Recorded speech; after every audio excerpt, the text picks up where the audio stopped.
بسم اللہ الرحمن الرحیم، السلام علیکم، میں ہوں سلمان حیدر۔ سر ہے آج 1 اپریل، لیکن اپریل فول نہیں ہے۔ اگر میں یہ کہوں کہ پاکستان میں سیاست میں پاکستان تحریک انصاف اور ان کے جو کپتان ہیں عمران خان صاحب، وہ وکٹری سٹینڈ پر کھڑے ہو چکے ہیں، ہونے نہیں لگے، ہو چکے ہیں، تو یہ بات غلط نہیں ہے۔ میں آپ کو لاجک ریزننگ کے ساتھ، یہ لیگل لاجک ریزننگ کے ساتھ میں آپ کو اس ولاگ کے اندر یہ بات ثابت کروں گا کہ اب کیا ہونے جا رہا ہے۔ اس کے علاوہ قاضی فائز صاحب کو، چیف جسٹس ہیں، ان کو ایک اور چیف جسٹس نے باقاعدہ فیس سیونگ دی ہے سر۔ یہ بھی میں آپ کے سامنے ثابت کروں گا کہ کہا کہ بس کر دیں قاضی صاحب، بس کر دیں، دائیں بائیں آئیں بائیں شائیں نہیں کرنی آپ نے۔ جی ہاں، اس سے متعلق تفصیل ہے، وہ بھی میں نے آپ کے سامنے آگاہ کرنی ہے۔ ہو سکتا ہے کل ایک بہت بڑی رہائی بھی ہو سکے، اس کی بھی لاجک ریزننگ ہے، وہ بھی میں آپ کے سامنے رکھنے جا رہا ہوں۔ یہ تمام چیزیں بہت اہم ہیں، اس کو مس نہیں کرنا۔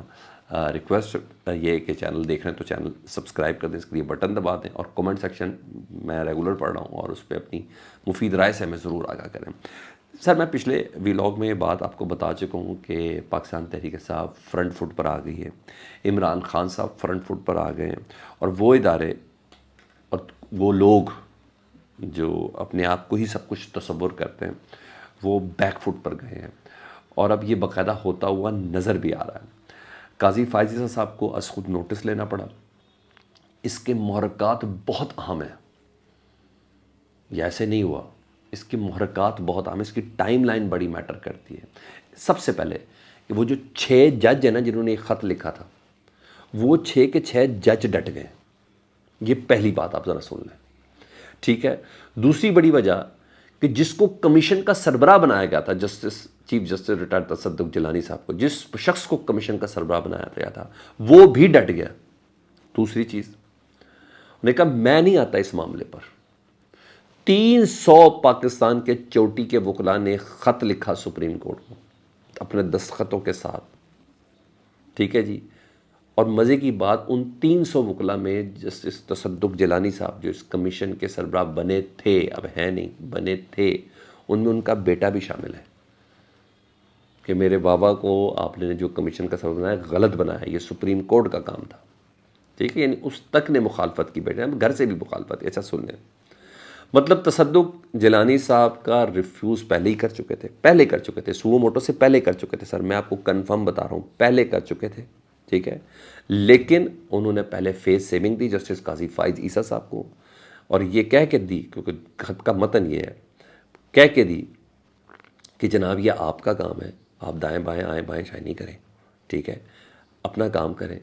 پہلے انہوں نے قاضی فائز صاحب کو از خود نوٹس لینے دیا، ٹھیک ہے؟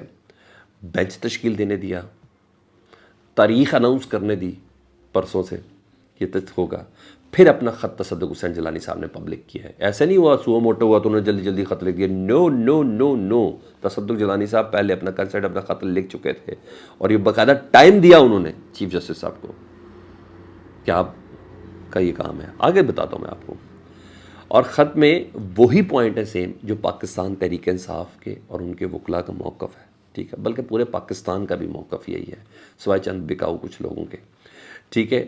معاملہ انہوں نے کہا یہ جوڈیشری کا ہے، خط کے متن میں لکھا، انہوں نے کہا معاملہ یہ جوڈیشری کا ہے، ادارے کی سطح پر اس معاملے کا فیصلہ کرنا چاہیے، یعنی سپریم کورٹ کی سطح پر اس معاملے کا فیصلہ کرنا چاہیے۔ جسٹس تصدق کہتے ہیں کہ میں نے 6 ججز کا خط، کابینہ کی طرف سے ریکمنڈڈ ٹی او آرز کا جائزہ لیا، اور تمام آئینی شکیں دیکھیں۔ یہ تو خط ہی سپریم جوڈیشل کونسل اور چیف جسٹس آف پاکستان کے لیے تھا، میرا کسی قسم کے انکوائری میں شامل ہونا بنتا ہی نہیں، بلکہ یہ سپریم کورٹ کی ملکیت کی خلاف ورزی ہوگی، ٹھیک ہے سر؟ تب پوری تسلی تشفی کے بعد ہوا ہے۔ انہوں نے کہا یہ معاملہ ہے ہی سپریم جوڈیشل کونسل کا، میں اس کی تحقیقات کیسے کر سکتا ہوں؟ مطلب پوری میں نے بولا لیگل لاجیکل ریزننگ دی ہے تصدق جیلانی صاحب نے، 300 افراد کے خط نے، تو پھر پہلے کہا چلیں سر آپ کریں، رسپیکٹ آپ کی ہے کیونکہ اس ادارے سے ہم منسلک رہے ہیں، پھر ہم اپنا خط پبلک کر دیتے ہیں۔ تو یہ ہوا، یہ مکمل پاکستان تحریک انصاف کے حق میں نہیں بلکہ آئین اور قانون کے حق میں ہوا، اور پھر جا کے قاضی فائز صاحب نے نوٹس لیا۔ ایسے نہیں عمران خان صاحب نے اس خط کے اوپر کہا تھا کہ میری ساری زندگی اس خط کی وجہ کے لیے اسٹرگل میں گزری ہے، کہ ادارے دوسروں کے معاملات میں مداخلت کرتے ہیں. ٹھیک ہے جی. اب کیا ہوا جی؟ بات یہاں تھوڑی ختم ہو گئی، ابھی تو بڑی مزیدار چیزیں آگے بتانی ہیں. قاضی فائز عیسیٰ صاحب نے بینچ تشکیل دیا. پاکستان تحریک انصاف کو اس پہ اعتراض آ گیا، اور دو انہوں نے اعتراض کیے. بیرسٹر گوہر جو چیئرمین، انہوں نے خود اعتراض کیا. انہوں نے کہا سب سے پہلے تو اس کی جو سماعت ہے نا، یہ براہ راست بدھ کے روز سے ہونی چاہیے. جس طرح کئی سب تمام سماعتیں کرتے ہیں نا، یہ براہ راست ہوگی ٹی وی پہ دکھائی جائے. ٹھیک ہے، یہ ان کیمرہ میں ان کیمرہ کچھ نہیں ہونا. ٹھیک ہے جی، یہ براہ راست سماعت دکھائی جائے. دوسرا، فل کورٹ تشکیل دیا جائے. نہیں، پوری سپریم کورٹ کی جو رینج ہے نا وہ اس کے اندر شامل ہو. یہ 7 رکنی ججز کا بینچ جو ہے نا، یہ ہماری سمجھ نہیں آتا. ٹھیک ہے جی. اور کچھ لوگ with in P T I, میں آپ کو یہ بھی بتا دوں، بیرسٹر گوہر نے نہیں کہا، کچھ لوگ with in P T I یہ ڈیمانڈ بھی کر رہے ہیں، اور میرا بھی ماننا یہی ہے کہ قاضی فائز عیسیٰ صاحب اور منصور علی شاہ صاحب بینچ سے علیحدہ ہو جائے. یعنی اگر 15 رکنی ہے نا، تو 13 رکنی بینچ بن جائے. یہ دونوں اس میں شامل نہ ہو، نہ قاضی فائز عیسیٰ صاحب شامل ہو، نہ منصور علی شاہ صاحب اس بینچ کا حصہ بنے، کیونکہ یہ دونوں ایگزیکٹو سے مل چکے ہیں، یعنی پرائم منسٹر سے مل چکے ہیں، اور مل کر انہوں نے اپنا کنسنٹ دے دیا ہوا ہے. ٹھیک ہے جی، اور یہ ہو چکے ہیں. دوسرا، قاضی فائز عیسیٰ صاحب کے علم میں یہ 1 سال سے بات ہے. یہ 6 ججز قاضی فائز عیسیٰ کے سامنے پیش ہو کر ان کے چیمبر میں اپنے تحفظات سے متعلق آگاہ کر چکے ہیں. یہ ان کے خط میں لکھی ہے بات.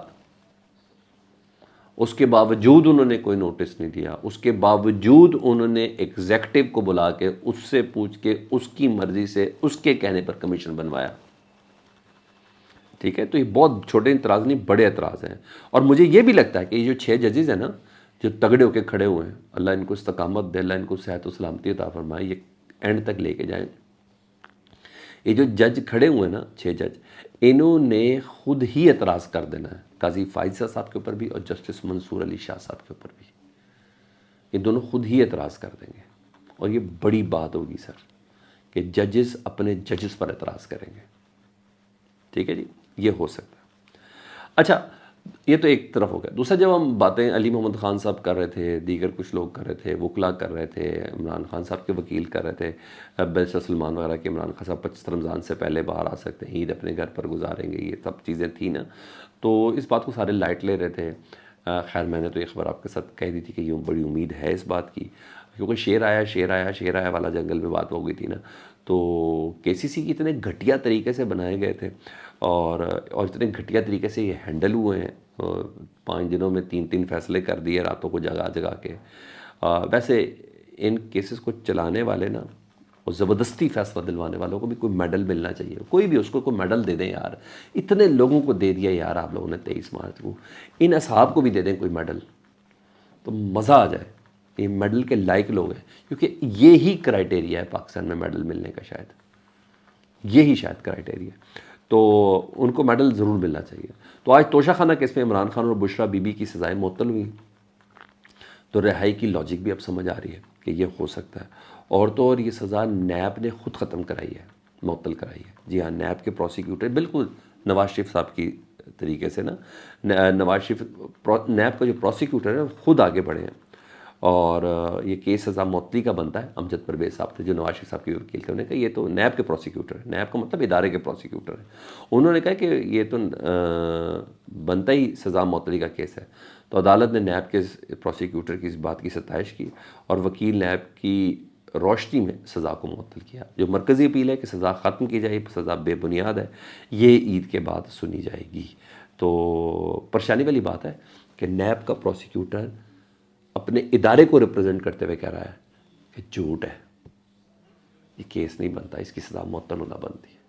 یہ پریشانی والی بات ہے، یہ پریشانی والی بات. اور اگر کل سائفر کیس میں عمران خان صاحب کی ضمانت ہو گئی نا، پھر آزادی اور کیا ہے. جی ہاں، یہ چیز ہے. باقی وہ تو ہے ہی کوئی کیس نہیں عدت میں نکاح والا. یہ سب ہو جتنی تیزی سے چڑھے ہیں نا، اتنی تیزی سے ہی اتر بھی جائیں گے. ٹھیک ہے، یہ چیز ہے. تو آج کا دن اگر اوورآل دیکھیں نا، پاکستان تحریک انصاف کا دن ہے جی. ہر لحاظ سے پوزیشن پاکستان تحریک انصاف کی اسٹرانگ ہوئی ہے. میں نے بولا کہ اٹیکنگ پوزیشن پہ آئے ہیں، فرنٹ فٹ پر آئے ہیں. عمران خان بشرا بی بی صاحبہ کا توشہ خانہ کیس میں سزا معطل ہوئی ہے. جسٹس جیلانی صاحب کا خط دیکھ لیں، سربراہی سے کمیشن کے انہوں نے انکار کیا ہے۔ قاضی فائزل صاحب کا سو موٹو دیکھ لیں، علی امین گنڈا پور کی وارنٹ گرفتاری کا منسوخ ہونا دیکھ لیں، فواد چودھری صاحب کی ضمانت دیکھ لیں، حماد رضا صاحب پشاور میں ایک دم منظر عام پر آ گئے ہیں، معاون اراداری ضمانت مانگ لی ہے۔ تو نہیں سر، 1 اپریل ہے لیکن اپریل فول نہیں، مجھے یہ لگتا ہے۔ آپ کو کیا لگتا ہے؟ کمنٹ سیکشن میں کمنٹ کر کے بتائیں۔ اپنا بہت خیال رکھیں۔ اللہم صلی علی محمد و آل محمد۔